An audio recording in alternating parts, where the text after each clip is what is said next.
നമസ്കാരം. ജീവശാസ്ത്ര ശാഖയിലെ മനുഷ്യ ശരീരം എന്ന സിലബസ് ഭാഗത്തെ രക്തപര്യന വ്യവസ്ഥ എന്ന ഭാഗമാണ് ഇന്ന് നമ്മൾ പഠിക്കുന്നത്. കഴിഞ്ഞ ഒരു ക്ലാസ്സിൽ നമ്മൾ രക്തപര്യന വ്യവസ്ഥയിലെ ആദ്യ ഭാഗം പഠിച്ചു. ഇന്ന് അതിന് ശേഷമുള്ള ഹൃദയം, രക്തക്കുഴൽ ഉൾപ്പെടുന്ന ഭാഗമാണ് ഇന്ന് നമ്മൾ പഠിക്കുന്നത്. എല്ലാ പരീക്ഷകൾക്കും ആവർത്തിച്ച് ചോദ്യങ്ങൾ വരാറുള്ള ഒരു ഭാഗമാണ്. അതുകൊണ്ട് തന്നെ ഈ ക്ലാസ് പൂർണ്ണമായും കാണാൻ ശ്രമിക്കുക. ഞാൻ ഷൈജിൻ. ഏവർക്കും ആസ്ഥ അക്കാദമിയുടെ യൂട്യൂബ് ചാനലിലേക്ക് സ്വാഗതം.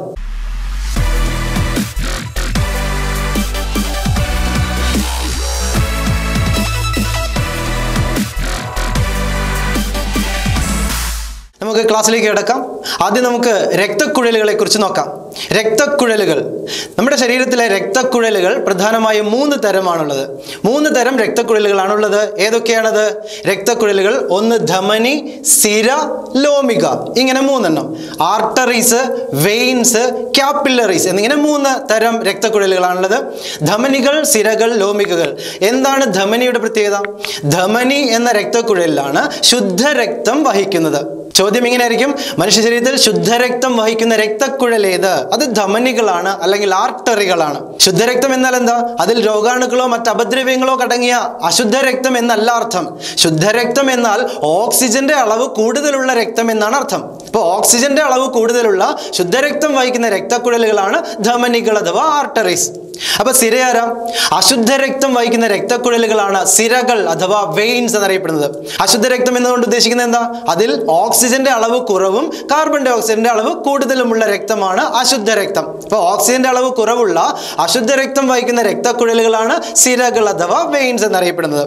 ഇനി 3-മതൊരെണ്ണം ലോമിക. ആരാണ് ലോമിക എന്ന് പറഞ്ഞാൽ?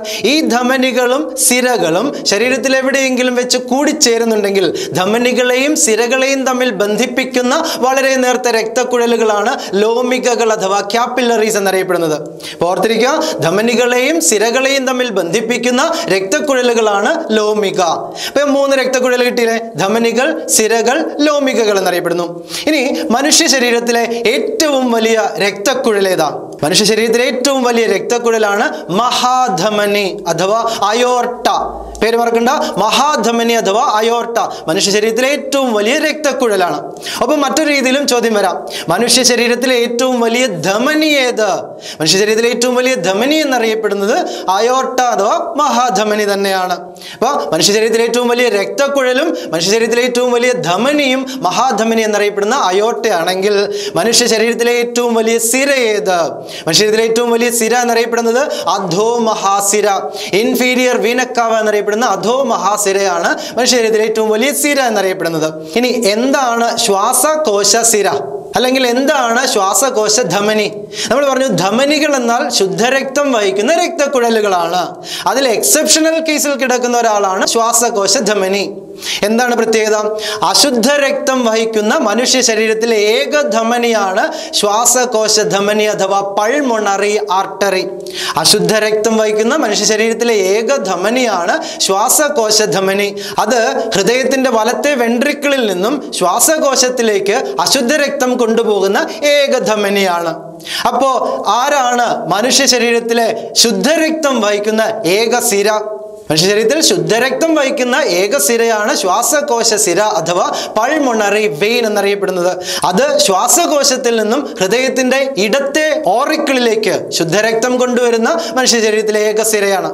അപ്പോ മനുഷ്യ ശരീരത്തിൽ ശുദ്ധരക്തം വഹിക്കുന്ന ഏക സിരയാണ് ശ്വാസകോശ സിര.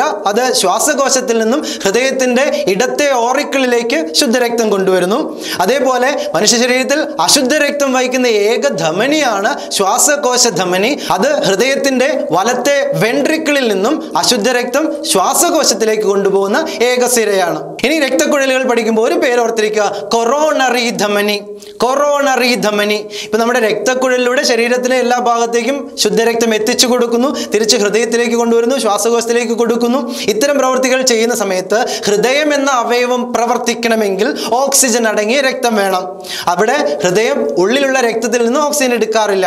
ഈ ഹൃദയപേശികൾ ശരിയായ രീതിയിൽ പ്രവർത്തിക്കണമെങ്കിൽ ഓക്സിജൻ അടങ്ങിയ രക്തം ഹൃദയപേശികൾക്കും കിട്ടണം. അപ്പൊ ചോദ്യം ഇങ്ങനെ: ഹൃദയപേശി ഹൃദയപേശികൾക്ക് രക്തം നൽകുന്ന രക്തക്കുഴലേത്? അതിന്റെ പേര് കൊറോണറി ധമനി. ഹൃദയപേശികൾക്ക് ഓക്സിജൻ അടങ്ങിയ ശുദ്ധരക്തം നൽകുന്ന രക്തക്കുഴലാണ് കൊറോണറി ധമനി. പേര് മറക്കണ്ട, കൊറോണറി ധമനി. ചോദിക്കാൻ സാധ്യതയുള്ള ഒരു ചോദ്യമാണ്. ഹൃദയപേശികൾക്ക് രക്തം നൽകുന്ന രക്തക്കുഴലാണ് കൊറോണറി ധമനി എന്നറിയപ്പെടുന്നത്. അപ്പൊ ഇത്രയാണ് രക്തക്കുഴലുമായി ബന്ധപ്പെട്ട് പഠിക്കേണ്ട കുറച്ച് പോയിന്റുകൾ. ഇനി നമുക്ക് മറ്റൊരു ഭാഗത്തേക്ക് പോകാം. ഹൃദയം. രക്തപര്യന വ്യവസ്ഥയുടെ കേന്ദ്ര ഭാഗം എന്നറിയപ്പെടുന്ന ഭാഗമാണ് നമ്മുടെ ഹൃദയം എന്നറിയപ്പെടുന്നത്. ഹൃദയത്തെക്കുറിച്ചുള്ള പഠനശാഖയുടെ പേര് കാർഡിയോളജി എന്നറിയപ്പെടുന്നു. കാർഡിയോളജി എന്താണ്? ഹൃദയത്തെക്കുറിച്ചുള്ള പഠനശാഖയുടെ പേരാണ് കാർഡിയോളജി എന്നറിയപ്പെടുന്നത്. നമ്മുടെ മനുഷ്യന്റെ ഹൃദയത്തിന്റെ ശരാശരി ഭാരം എന്ന് പറയുന്നത് 300 ഗ്രാം ആണ്. ഒരു പ്രായപൂർത്തിയായ മുതിർന്ന വ്യക്തിയുടെ ഹൃദയത്തിന്റെ ശരാശരി ഭാരമാണ് 300 ഗ്രാം. ഇത് സ്ത്രീകളിലും പുരുഷന്മാരിലും ചെറിയ വ്യത്യാസമുണ്ട്. സ്ത്രീകൾക്ക് 225 ഗ്രാമാണ് ഹൃദയത്തിന്റെ ഭാരമെങ്കിൽ 335 ഗ്രാം ഭാരമുണ്ട് പുരുഷന്മാരുടെ ഹൃദയത്തിന്. എന്തായാലും ആവറേജ് ശരാശരി ഹൃദയത്തിന്റെ ഭാരം 300 ഗ്രാം ആണ്. ഈ 300 ഗ്രാം ഉള്ള ഹൃദയത്തിന്റെ സ്ഥാനം എവിടെയാ? സ്ഥാനം ഉദരാശയത്തിലാണോ ഔരസാശയത്തിലാണോ? ഹൃദയത്തിന്റെ സ്ഥാനം തൊറാസിക് ക്യാവിറ്റിയിലാണ്. ഔരസാശയത്തിലാണ് ഹൃദയത്തിന്റെ സ്ഥാനമുള്ളത്. ഔരസാശയത്തിൽ 2 ശ്വാസകോശത്തിന്റെയും നടുക്ക് ഒരല്പം ഇടത്തേക്ക് ചെരിഞ്ഞാണ് ഹൃദയത്തിന്റെ സ്ഥാനമുള്ളത്. സാധാരണ ഒരു വ്യക്തിയുടെ ഹൃദയത്തിന്റെ സ്ഥാനം ഇടത്തേക്ക് ചെരിഞ്ഞാണ് ഇരിക്കാറുള്ളത്. എന്നാൽ ചിലപ്പോൾ, വളരെ റെയർ കേസിൽ ചിലപ്പോൾ ഈ ഹൃദയത്തിന്റെ സ്ഥാനം ഇടത്തേക്ക് ചെരിയുന്നതിന് പകരം വലത്തേക്ക് ചെരിഞ്ഞു പോകാറുണ്ട്. അതൊരു അവസ്ഥയാണ്. പരീക്ഷയ്ക്ക് ചിലപ്പോൾ അങ്ങനെ ചോദിക്കാം. ഹൃദയത്തിന്റെ സ്ഥാനം വലത്തേക്ക് ചെരിഞ്ഞു പോകുന്ന അവസ്ഥ ഏത്? ആ അവസ്ഥയ്ക്ക് വിളിക്കുന്ന പേര് ഡെക്സ്ട്രോകാർഡിയ എന്നാണ്. ഡെക്സ്ട്രോകാർഡിയ, ഹൃദയത്തിന്റെ സ്ഥാനം വലത്തേക്ക് ചെരിയുന്ന അവസ്ഥയാണ് ഡെക്സ്ട്രോകാർഡിയ എന്നറിയപ്പെടുന്നത്. ഇനി നമ്മുടെ ഹൃദയത്തിലേക്ക് വാ. ഹൃദയത്തിന് പൊതിഞ്ഞു സൂക്ഷിക്കുന്ന ആവരണം, ഹൃദയത്തിനെ കവർ ചെയ്യുന്ന ആവരണത്തിന് വിളിക്കുന്ന പേരാണ് പെരികാർഡിയം എന്നറിയപ്പെടുന്നത്. ഹൃദയത്തിന്റെ ആവരണം ആണ് പെരികാർഡിയം. ഈ പെരികാർഡിയത്തിൽ നിറയുന്ന ഒരു ദ്രാവകമാണ് പെരികാർഡിയൽ ദ്രവം. പെരികാർഡിയൽ ദ്രവം എന്താ അതിന്റെ ധർമ്മം? ഹൃദയത്തിനെ ആഘാതങ്ങളിൽ നിന്ന് സംരക്ഷിക്കുക, ഒപ്പം ഘർഷണം കുറയ്ക്കാൻ സഹായിക്കുക. ഹൃദയം മനുഷ്യ ശരീരത്തിലെ വിശ്രമമില്ലാത്ത അവയവം എന്നല്ല അറിയപ്പെടുന്നത്. മനുഷ്യ ശരീരത്തിലെ റെസ്റ്റ്ലെസ് ഓർഗൻ ആണ് ഹൃദയം. അത് കണ്ടിന്യൂസ് ആയിട്ട് മിടിച്ചുകൊണ്ടേയിരിക്കുകയാണ്. ഇങ്ങനെ മിടിക്കുന്നതിനിടയിൽ അതിന് ഘർഷണം കുറയ്ക്കാനും അതിന് കേടുപാടുകൾ വരാതിരിക്കാൻ, പുറമേ നിന്നുള്ള ആഘാതങ്ങൾ കുറയ്ക്കാനുമാണ് പെരികാർഡിയവും പെരികാർഡിയൽ ദ്രവവും ഒക്കെ സഹായിക്കുന്നത്. ഇനി മനുഷ്യന്റെ ഹൃദയത്തിന്റെ അറകളുടെ എണ്ണത്തിലേക്ക് വരാം. മനുഷ്യ ഹൃദയത്തിന് 4 അറകളാണുള്ളത്. 2 ഓറിക്കിളുകളും 2 വെൻട്രിക്കിളുകളും. നമ്മുടെ SCERT പുസ്തകത്തിൽ 10ാം ക്ലാസ്സിലെ സിലബസിൽ ഉൾപ്പെടുത്തിയിരിക്കുന്ന ഭാഗമാണ് ഹൃദയം എന്ന് പറയുന്നത്. അവിടെ കൊടുത്തിരിക്കുന്നത് 2 വെൻട്രിക്കിളുകൾ 2 ഓറിക്കിളുകൾ എന്നതിന് പകരം 2 വെൻട്രിക്കിളുകളും 2 ഏട്രിയങ്ങളുമാണ്. ഓറിക്കിളിന് ഏട്രിയം എന്ന പേരും ഉപയോഗിക്കാറുണ്ട്. അപ്പൊ ഏട്രിയം അല്ലെങ്കിൽ ഓറിക്കിൾ എന്നറിയപ്പെടുന്ന 2 എണ്ണം ഉണ്ട്, വെൻട്രിക്കിളുകൾ എന്നറിയപ്പെടുന്നത് 2 എണ്ണം. അങ്ങനെ 4 അറകളാണ് മനുഷ്യ ഹൃദയത്തിനുള്ളത്. ഈ 2 അറകൾ ഏതൊക്കെയാണ്? ഹൃദയത്തിന്റെ മുകളിലുള്ള അറകൾ ഓറിക്കിളുകൾ അല്ലെങ്കിൽ ഏട്രിയം എന്നറിയപ്പെടുമ്പോൾ താഴെയുള്ള അറകൾ വെൻട്രിക്കിളുകളുമാണ്. ഇതെല്ലാ ജീവികളിലും ഇതുപോലെയാണോ എന്ന് ചോദിച്ചാൽ അല്ല. മനുഷ്യനുൾപ്പെടെയുള്ള എല്ലാ സസ്തനികളുടെയും ഹൃദയത്തിന്റെ അറകളുടെ എണ്ണം 4 ആണ്. സസ്തനികളുടെ ഹൃദയത്തിന്റെ അറകളുടെ എണ്ണം 4. ഇനി അതുപോലെ ഒരു പക്ഷിയിലേക്ക് വന്നു കഴിഞ്ഞാൽ പക്ഷികളുടെ ഹൃദയത്തിന് 4 അറകളാണുള്ളത്. പക്ഷികൾക്ക് 4 അറകൾ. ഇനി അതുപോലെ ഉരകങ്ങളിലേക്ക് വന്നാൽ ഉരക ജീവികളുടെ പ്രത്യേകത, അവർക്ക് ഇൻകംപ്ലീറ്റ് 4 ചേമ്പേർഡ് എന്ന് വിളിക്കാം. അപൂർണമായ 4 അറകളാണ് ഉരക ജീവികൾക്കുണ്ടാവുക. പക്ഷേ അതിലുമുണ്ട് 2 എക്സെപ്ഷണൽ കേസ്. ഹൃദയത്തിന് പൂർണ്ണമായ 4 അറകളുള്ള ജീവിയാണ് മുതല, ചീങ്കണ്ണി തുടങ്ങിയവ. ഉരകജീവികളിൽ ഹൃദയത്തിന് പൂർണ്ണമായ 4 അറകളുള്ള ജീവിയാണ് മുതലയും അതുപോലെ ചീങ്കണ്ണിയും. ഇനി അതുപോലെ തിരിച്ചു വരാം. നമ്മുടെ ഉഭയജീവികൾ, വെള്ളത്തിലും കരയിലും ജീവിക്കുന്ന തവളയടക്കമുള്ള ജീവജാലങ്ങളുടെ ഹൃദയത്തിന് 3 അറകളാണുള്ളത്. ഒരുപക്ഷെ പരീക്ഷകൾക്ക് ചോദിക്കാം, തവളയുടെ ഹൃദയത്തിന്റെ അറകളുടെ എണ്ണം എത്ര? തവളയ്ക്ക് ഹൃദയത്തിന് 3 അറകളേ ഉള്ളൂ. അപ്പൊ ഹൃദയത്തിന് 3 അറകളുള്ള ഒരു ജീവിയാണ് തവള. അല്ലെങ്കിൽ ഉഭയജീവികളുടെ എല്ലാം ഹൃദയത്തിന് 3 അറകളാണ് കാണുന്നത്. പിന്നെ വ്യത്യസ്തമായ മറ്റൊരു വിഭാഗമാണ് മത്സ്യങ്ങൾ. മത്സ്യങ്ങളുടെ ഹൃദയത്തിന് 2 അറകളാണുള്ളത്. മത്സ്യങ്ങളുടെ ഹൃദയത്തിന് 2 അറകളാണുള്ളത്. മനുഷ്യനുൾപ്പെടെയുള്ള സസ്തനികൾക്ക് 4 അറകളും കാണുന്നു. ഇനി നമുക്ക് ഹൃദയമിടിപ്പുകളുടെ എണ്ണത്തിലേക്ക് വരാം. ശരാശരി ഒരു മുതിർന്ന വ്യക്തിയുടെ ഹൃദയമിടിപ്പ് മിനിറ്റിൽ 72 തവണയാണ് ഹൃദയം മിടിക്കാറുള്ളത്. സാധാരണ മുതിർന്ന വ്യക്തിയുടെ ഹൃദയത്തിന്റെ മിടിപ്പുകളുടെ എണ്ണം 72. എന്നാൽ അതൊരു ഗർഭസ്ഥ ശിശുവാണെങ്കിൽ ഗർഭസ്ഥ ശിശുവിന്റെ ഹൃദയത്തിന്റെ മിടിപ്പുകളുടെ എണ്ണം 200 തവണ വരും. മിനിറ്റിൽ 200 തവണയാണ് ഗർഭസ്ഥ ശിശുവിന്റെ ഹൃദയമിടിപ്പ് എന്ന് പറയുന്നത്. ഇനി അത് ഒരു നവജാത ശിശുവിലേക്ക് വന്നാലോ? നവജാത ശിശുവിന്റെ ഹൃദയമിടിപ്പ് മിനിറ്റിൽ മിനിറ്റിൽ 140 തവണയാണ്. നവജാത ശിശുവിൻ്റെ ഹൃദയമിടിപ്പ് മിനിറ്റിൽ 140 തവണ. ഇനി അവൻ്റെ വളർച്ചാ കാലഘട്ടത്തിൽ അത് കുറഞ്ഞ് മിനിറ്റിൽ 72 ശരാശരിയായി വരുന്നു. ഇത് സ്ത്രീകളിലും പുരുഷന്മാരിലും വ്യത്യാസമുണ്ട്. സ്ത്രീകളിലെ ഹൃദയമിടിപ്പ് മിനിറ്റിൽ 82 വരെ വരുന്നുണ്ട്. 82 മുതൽ 83 വരെയാണ് സ്ത്രീകളുടെ ഹൃദയമിടിപ്പ്. എന്നാൽ പുരുഷന്മാർക്ക് അത് 72, 73 ആ റേഞ്ചിൽ വരുന്നു. അപ്പോൾ ശരാശരി ഹൃദയമിടിപ്പ് മിനിറ്റിൽ 72 തവണയാണ്. ഒരു മിനിറ്റിൽ 72 തവണ മിടിക്കുക എന്ന് പറഞ്ഞാൽ ഒരു മിടിപ്പിന് എത്ര സമയം വേണ്ടി വരും എന്ന് ചോദിക്കാം. ചോദ്യം ഇങ്ങനെയാണ്, പരീക്ഷയ്ക്ക് ചോദിച്ചത് ഇങ്ങനെയാണ്: ഹൃദയത്തിന്റെ ഒരു സങ്കോച വികാസത്തിന് വേണ്ട സമയം എത്ര? ഹൃദയം ഒരു പ്രാവശ്യം സങ്കോചിച്ച് വികസിക്കുക, അതല്ലേ ഒരു മിടിപ്പ് എന്ന് പറയുന്നത്.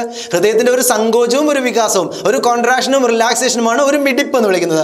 ആ ഒരു മിടിപ്പിന് വേണ്ട സമയം, അതായത് 60 സെക്കൻഡിൽ 72 തവണ മിടിക്കുന്നുണ്ടെങ്കിൽ ഒരു മിടിപ്പിന് വേണ്ട സമയം അതെത്രയാണ്?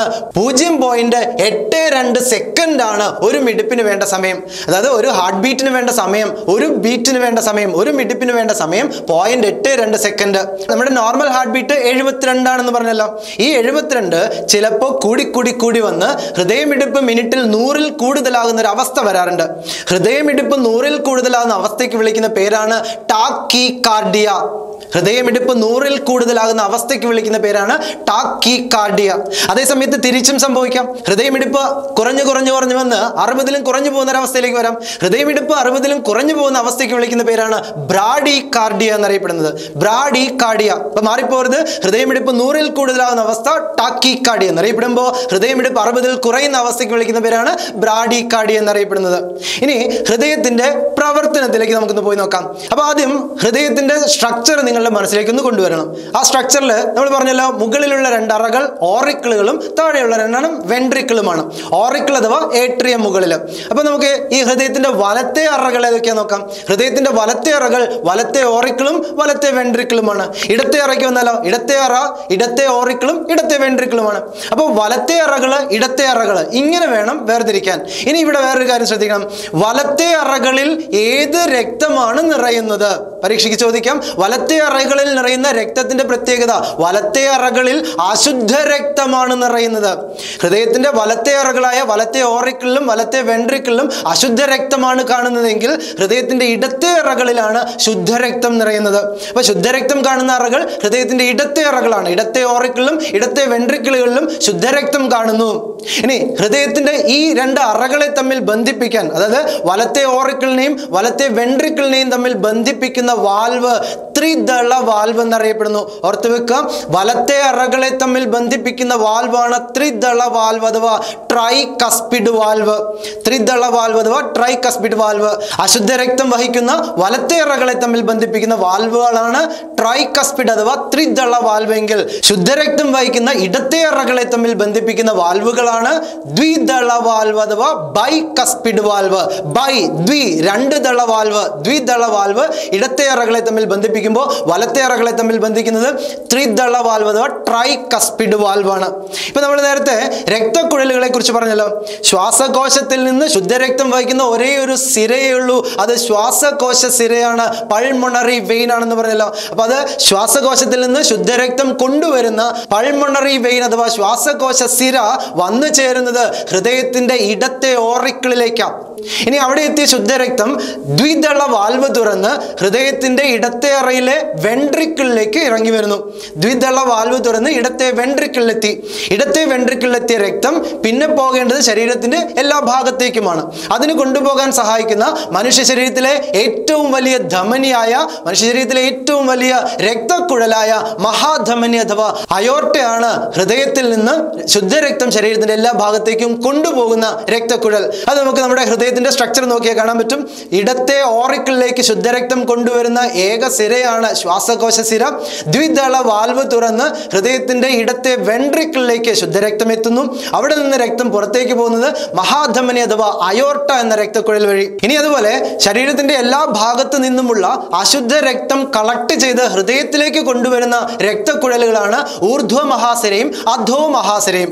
ഊർധ്വ മഹാസിര അഥവാ സുപ്പീരിയർ വീനക്കാവയും അധോ മഹാസിര അഥവാ ഇൻഫീരിയർ വീനക്കാവയും. അത് ഈ ചിത്രം നോക്കിയാൽ നിങ്ങൾക്ക് അറിയാൻ പറ്റും. ഈ ചിത്രം കണ്ടിട്ട് എന്താണെന്ന് മനസ്സിലായിട്ടുണ്ടാവോ? ഹൃദയത്തിന്റെ ഒരു സ്ട്രക്ചറാണ് ഈ വരച്ചിരിക്കുന്നത്. 4 അറകള്, മുകളിലുള്ള 2 ഏട്രിയും താഴെയുള്ള 2 വെൻട്രിക്കിള്. ഈ 4 അറകള്, അതിലേക്ക് വരുന്ന രക്തക്കുഴലും അതിൽ നിന്ന് പുറത്തേക്ക് പോകുന്ന രക്തക്കുഴലുമാണ് ഈ ഡയഗ്രാം കാണിച്ചിരിക്കുന്നത്. അപ്പോൾ ശരീരത്തിന്റെ എല്ലാ ഭാഗത്തു നിന്നും അശുദ്ധ രക്തം കളക്ട് ചെയ്ത് ഹൃദയത്തിന്റെ വലത്തെ ഓറിക്കിളിലേക്ക് കൊണ്ടുവരുന്ന രക്തക്കുഴലുകളാണ് ഊർധ്വ മഹാസിരയും അധോ മഹാസിരയും. ഇനി അവിടെ എത്തിയ രക്തം, വലത്തെ ഏട്രിയത്തിലുള്ള അശുദ്ധ രക്തം ത്രിദള വാൽവ് തുറന്ന്, ട്രൈകസ്പിഡ് വാൽവ് തുറന്ന് ഹൃദയത്തിന്റെ വലത്തെ വെൻട്രിക്കിളിലേക്ക് ഇറങ്ങി വരുന്നു. അപ്പൊ ഇവിടെ വലത്തെ ഓറിക്കിളിൽ ഉണ്ടായിരുന്ന അശുദ്ധ രക്തം ത്രിദള വാൽവ് അല്ലെങ്കിൽ ട്രൈകസ്പിഡ് വാൽവ് തുറന്ന് വലത്തെ വെൻട്രിക്കിളിലേക്ക് ഇറങ്ങി വരുന്നു. ഇനി എന്താ? ആ രക്തം, ആ അശുദ്ധ രക്തം ഇനി നമുക്ക് ശുദ്ധീകരിക്കണം. എവിടെ വെച്ചാ ശുദ്ധീകരിക്കുന്നത്? മനുഷ്യ ശരീരത്തിൽ രക്തം ശുദ്ധീകരിക്കുന്ന അവയവം ഏത്? പരീക്ഷയ്ക്ക് ചോദിക്കുന്ന ഒരു ചോദ്യമാണ്. മനുഷ്യ ശരീരത്തിൽ രക്തം ശുദ്ധീകരിക്കുന്ന അവയവം ഏത്? ശുദ്ധരക്തം എന്ന് പറഞ്ഞാൽ എന്തായിരുന്നു നമ്മൾ പറഞ്ഞല്ലോ? ഓക്സിജൻ അടങ്ങിയ രക്തം. അതായത് രക്തത്തിലേക്ക് ഓക്സിജൻ കൊടുക്കുന്ന എവിടെ വെച്ചാണ്? ശ്വാസകോശം. അപ്പൊ ചോദ്യം ഇങ്ങനെ, രക്തം ശുദ്ധീകരിക്കുന്ന അവയവം ഏതാണ്? ശ്വാസകോശം. ഇനി ആ രക്തത്തിനെ ശ്വാസകോശത്തിലേക്ക് കൊണ്ടുപോകണം. വലത്തെ വെൻട്രിക്കിളിലെത്തിയ അശുദ്ധ രക്തത്തിനെ ഇനി ശ്വാസകോശത്തിലേക്ക് കൊണ്ടുപോകാൻ സഹായിക്കുന്ന, മനുഷ്യ ശരീരത്തിൽ അശുദ്ധ രക്തം വഹിക്കുന്ന ഏക ധമനിയാണ് ശ്വാസകോശ ധമനി അഥവാ പൾമണറി ആർട്ടറി. അത് ഹൃദയത്തിന്റെ വലത്തെ വെൻട്രിക്കിളിൽ നിന്നാണ് അശുദ്ധ രക്തം വഹിച്ച് ശ്വാസകോശത്തിലേക്ക് പോകുന്നത്. അപ്പൊ ശ്വാസകോശത്തിൽ വെച്ച് രക്തം ശുദ്ധീകരിക്കുന്നു. തെറ്റിപ്പോകരുത്, മാറിപ്പോകരുത്. രക്തം ശുദ്ധീകരിക്കുന്ന അവയവമാണ് ശ്വാസകോശം. അതുപോലെ ചോദിക്കാവുന്ന മറ്റൊരു ചോദ്യമാണ്, രക്തം അരിച്ചു മാറ്റി ശുദ്ധീകരിക്കുന്ന അവയവം ഏത്? അത് നമ്മുടെ വൃക്കയാണ്. മാറിപ്പോകരുത്. രക്തം അരിച്ചു മാറ്റി ശുദ്ധീകരിക്കുന്ന അവയവം നമ്മുടെ വൃക്കയാണ്. രക്തം ശുദ്ധീകരിക്കുന്ന അവയവം ചോദിച്ചാൽ അത് ശ്വാസകോശവുമാണ്. ഇനിയിപ്പോ ഹൃദയത്തിന്റെ ഈ സ്ട്രക്ചറിൽ നിന്ന് അതിന്റെ പ്രവർത്തനം എങ്ങനെയാണെന്ന് നോക്കാം. ഹൃദയം ഒരു പ്രാവശ്യം സങ്കോചിക്കുമ്പോൾ, അത് ചെറുതാകുമ്പോൾ, ഹൃദയം സങ്കോചിക്കുമ്പോൾ ഹൃദയത്തിനുള്ളിലുള്ള രക്തമെല്ലാം പുറത്തേക്ക് പോകാൻ ശ്രമിക്കും. അതുപോലെ ഹൃദയം വികസിക്കുമ്പോൾ ഹൃദയത്തിലേക്ക് രക്തം വന്നു ചേരുകയുമാണ് ചെയ്യുന്നത്. ഇനി ഹൃദയം സങ്കോചിക്കുമ്പോഴും വികസിക്കുമ്പോഴും രക്തക്കുഴലിലൂടെയുള്ള രക്തത്തിന്റെ ഒഴുക്കില് വ്യത്യാസമുണ്ട്. അതായത് ഹൃദയം സങ്കോചിക്കുമ്പോൾ രക്തക്കുഴലിലേക്ക് രക്തം നന്നായി പമ്പ് ചെയ്യുന്നു. ആ സമയത്ത് രക്തക്കുഴലിൽ ഒരു മർദ്ദം പ്രയോഗിക്കുന്നുണ്ട്. ഹൃദയം സങ്കോചിക്കുമ്പോൾ രക്തക്കുഴലിൽ അനുഭവപ്പെടുന്ന മർദ്ദമാണ് സിസ്റ്റോളിക് മർദ്ദം എന്നറിയപ്പെടുന്നത്. Systolic pressure. ഹൃദയം സങ്കോചിക്കുമ്പോൾ, തെറ്റിപ്പോയത്, ഹൃദയം സങ്കോചിക്കുമ്പോൾ രക്തക്കുഴലിൽ അനുഭവപ്പെടുന്ന മർദ്ദമാണ് സിസ്റ്റോളിക് മർദ്ദം. സിസ്റ്റോളിക് മർദ്ദത്തിന്റെ അളവ് എത്രയാണ്? 120 mmHg ആണ്. സിസ്റ്റോളിക് മർദ്ദം 120 mmHg ആണ് സിസ്റ്റോളിക് മർദ്ദം. അതേസമയം ഹൃദയം വികസിക്കുമ്പോൾ രക്തക്കുഴലിൽ അനുഭവപ്പെടുന്ന മർദ്ദമാണ് ഡയാസ്റ്റോളിക് മർദ്ദം. ഡയാസ്റ്റോളിക് മർദ്ദം, ഈ ഡയാസ്റ്റോളിക് മർദ്ദത്തിന്റെ അളവ് 80 mmHg ആണ്. അപ്പൊ സിസ്റ്റോൾ എന്താണ്? ഹൃദയം സങ്കോചിക്കുമ്പോൾ രക്തക്കുഴലിൽ അനുഭവപ്പെടുന്ന മർദ്ദമാണെങ്കിൽ ഹൃദയം വികസിക്കുമ്പോൾ രക്തക്കുഴലിൽ അനുഭവപ്പെടുന്ന മർദ്ദമാണ് ഡയാസ്റ്റോളിക് മർദ്ദം. സിസ്റ്റോളിക് മർദ്ദം 120 ആണെങ്കിൽ ഡയാസ്റ്റോളിക് മർദ്ദം 80 ആണ്. ഇനി നമുക്ക് BP, രക്തസമ്മർദ്ദം എത്രയാണെന്ന് നോക്കാം. ഒരു സാധാരണ മുതിർന്ന ഒരു വ്യക്തിയുടെ രക്തസമ്മർദ്ദത്തിന്റെ അളവ് 120/80 mmHg ആണ്. 120/80 mmHg. 120/80 mmHg ആണ് നമ്മുടെയൊക്കെ നോർമൽ BP എന്നറിയപ്പെടുന്നത്, രക്തസമ്മർദ്ദം. ഈ രക്തസമ്മർദ്ദം അളക്കാൻ ഉപയോഗിക്കുന്ന ഉപകരണത്തിന്റെ പേരെന്താ? രക്തസമ്മർദ്ദം അളക്കുന്ന ഉപകരണം സ്ഫിഗ്മോമാനോമീറ്റർ. ഈ സ്ഫിഗ്മോമാനോമീറ്റർ ആണ് രക്തസമ്മർദ്ദം അളക്കുന്ന ഉപകരണം. സ്ഫിഗ്മോമാനോമീറ്റർ എന്ന ഈ ഉപകരണം കണ്ടുപിടിച്ച ആളുടെ പേരെന്താ? സ്ഫിഗ്മോമാനോമീറ്റർ കണ്ടുപിടിച്ചത് സാമുവൽ സിഗ്ഫ്രീഡ് എന്ന് വിളിക്കുന്ന സയന്റിസ്റ്റ് ആണ്. സാമുവൽ സിഗ്ഫ്രീഡ്. ആ സമയത്ത് പഠിക്കേണ്ട മറ്റൊരു പേര്, നമ്മുടെ ഹൃദയം ഇടിപ്പ് മനസ്സിലാക്കുന്ന ഉപകരണം ഏതാ? ഡോക്ടർമാരുടെ കൈ കൊണ്ട് നടക്കുന്ന ഒരു താലി, ഡോക്ടർമാരുടെ താലി ഉണ്ടല്ലോ, സ്റ്റെതസ്കോപ്പ്. ആ സ്റ്റെതസ്കോപ്പ് ആണ് ഹൃദയം ഇടിപ്പ് മനസ്സിലാക്കുന്ന ഉപകരണം. സ്റ്റെതസ്കോപ്പ് കണ്ടുപിടിച്ചതാരാ? അത് റെനെ ലെനക് എന്ന വ്യക്തിയാണ്. സ്റ്റെതസ്കോപ്പ് കണ്ടുപിടിച്ചത് റെനെ ലെനക് ആണ്. എന്നാൽ BP അപ്പാരറ്റസ്, രക്തസമ്മർദ്ദം അളക്കുന്ന സ്ഫിഗ്മോമാനോമീറ്റർ കണ്ടുപിടിച്ചത് സാമുവൽ സിഗ്ഫ്രീഡ് എന്ന് പറയുന്ന വ്യക്തിയുമാണ്. ഇനി നോർമൽ BP 120/80 mmHg ആണെന്ന് പറഞ്ഞല്ലോ. ഈ സമയത്ത് ചിലപ്പോൾ BP അളവ് കൂടാം. ചില കാരണങ്ങൾ കൊണ്ട്, ചിലപ്പോൾ ടെൻഷനോ മറ്റെന്തെങ്കിലും കാരണങ്ങളുണ്ടോ മറ്റ് അസുഖങ്ങൾ കാരണമോ നമ്മുടെ BP ഉയരാം, രക്തസമ്മർദ്ദം കൂടാം. അങ്ങനെ കൂടി 140/90 mmHg, അതും അതിന് മുകളിലേക്കും വന്നാലുണ്ടാകുന്ന അവസ്ഥയ്ക്ക് വിളിക്കുന്ന പേരാണ് ഹൈപ്പർ ടെൻഷൻ. ഈ ഹൈപ്പർ ടെൻഷനെ മറ്റൊരു പേരിലും അറിയപ്പെടുന്നുണ്ട്, നിശബ്ദ കൊലയാളി.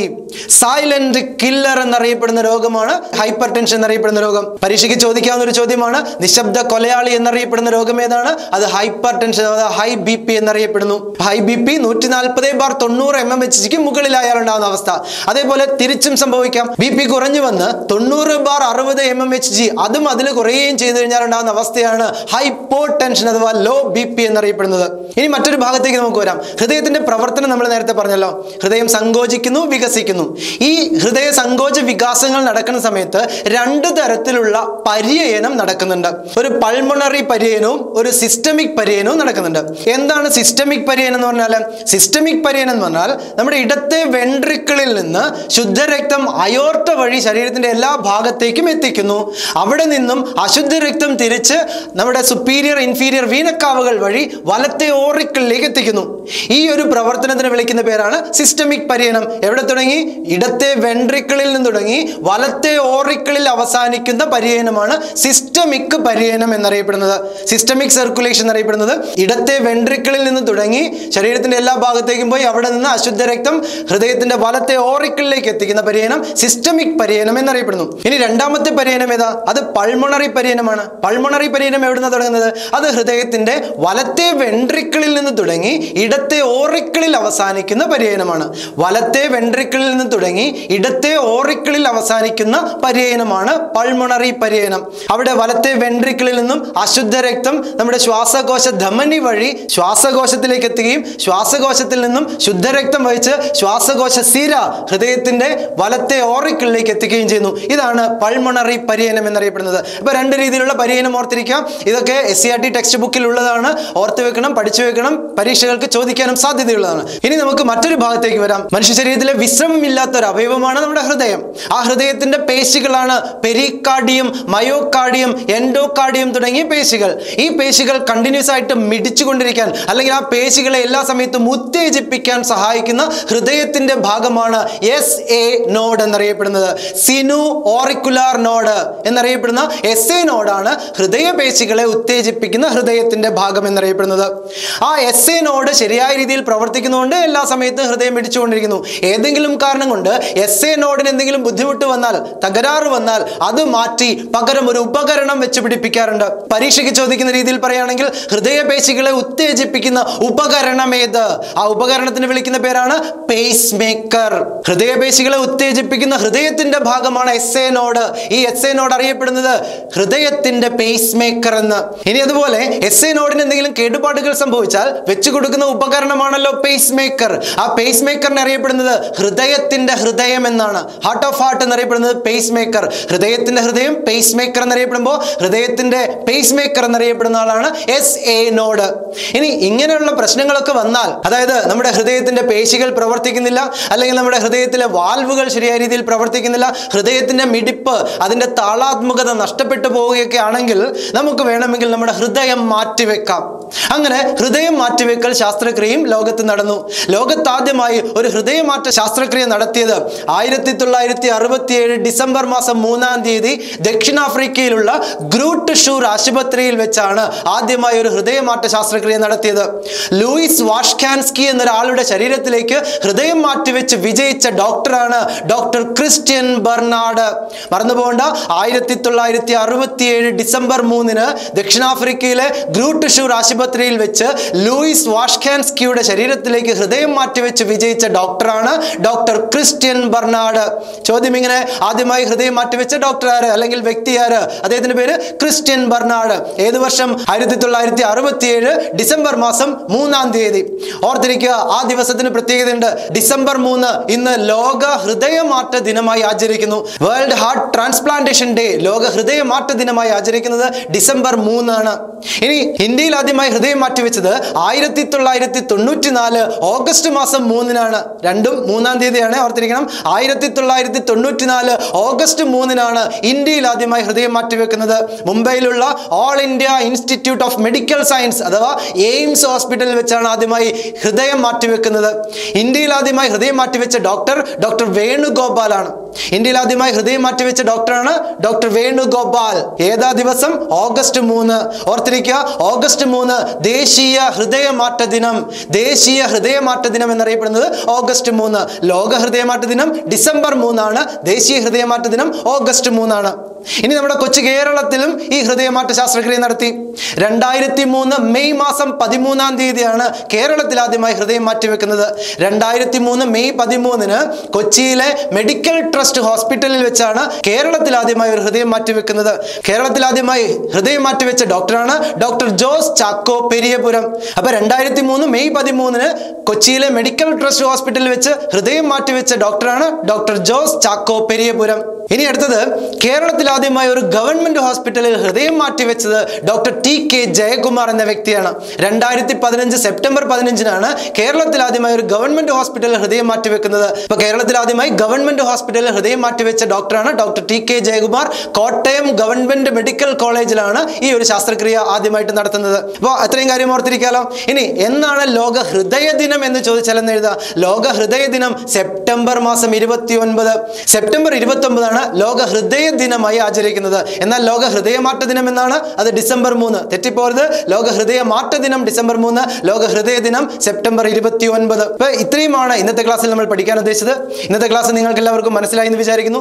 രക്തപരിചരണ വ്യവസ്ഥ 2 ക്ലാസ്സുകളായിട്ടാണ് നടത്തിയത്. ആദ്യത്തെ ക്ലാസ് നിങ്ങൾ പഠിച്ചു കഴിഞ്ഞു എന്ന് വിചാരിക്കുന്നു. ഇന്നത്തെ ക്ലാസ്സും നന്നായിട്ടിരുന്ന് പഠിക്കാൻ വേണ്ടി ശ്രമിക്കുക. നമ്മുടെ ചാനൽ ആദ്യമായിട്ട് കാണുന്നവരാണെങ്കിൽ സബ്സ്ക്രൈബ് ചെയ്ത് കാണാൻ വേണ്ടി ശ്രമിക്കുക. ലൈക്ക് ചെയ്യുക, ഷെയർ ചെയ്യുക, കമന്റ് ചെയ്യുക. നന്ദി.